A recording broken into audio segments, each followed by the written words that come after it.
যারা ভিডিও দেখছেন, আজকে আমি একটা ওষুধ নিয়ে কথা বলবো। সেটা হলো যে ক্যালসিয়াম ট্যাবলেট। ধরেন আমার এখানে ক্যালসিয়াম ট্যাবলেট আছে, আমরা ক্যালসিয়াম ট্যাবলেট খাই।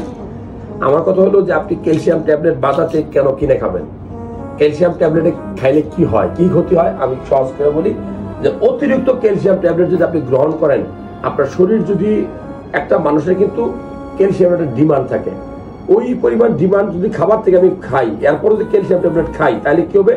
এই ক্যালসিয়াম গুলা আপনার শরীরে ডিপোজিট হতে থাকবে আস্তে আস্তে। ঠিক আছে, টাকা যেরকম ব্যাংকে আমরা জমাই, এই ক্যালসিয়াম জমতে জমতে জমতে জমতে অনেক সময় মূত্রনালীতে, কিডনি নালীতে এই ক্যালসিয়ামটা জমে পাথর হয়।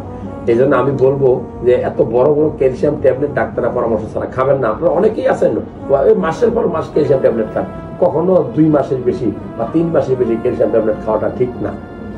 অতিরিক্ত ক্যালসিয়াম ট্যাবলেট খেলে কি হবে? এত বড় বড় ট্যাবলেট আপনি খাবেন, পেটের ভিতরে গ্যাস ফর্ম হবে। অনেক সময় অতিরিক্ত ক্যালসিয়াম ট্যাবলেট খেলে রিঅ্যাকশন হয়ে র্যাশ হয়, সাইড এফেক্ট করে মাথা ব্যথা করে। সো আমি বলবো যে ক্যালসিয়াম ট্যাবলেট না খেয়ে 4-5টা ভালো খাবার খাবেন। 5টা: নাম্বার 1 দুধ, নাম্বার 2 কলা, নাম্বার 3 পেয়ারা, নাম্বার 4 বাদাম, কাঠবাদাম অথবা ছোলা, এটা ভিজাই খাবেন। নাম্বার 5 খুব গুরুত্বপূর্ণ, সপ্তাহে 2-3 দিন আপনি মাংস খাবেন। এই খাবারগুলোর পাশাপাশি মাছের কাঁটা খেতে পারেন, মাছ খেতে পারেন, আপনি যে কোনো সবুজ শাকসবজি খেতে পারেন। ক্যালসিয়াম ট্যাবলেট কিনা খাওয়া লাগবে না ইনশাআল্লাহ।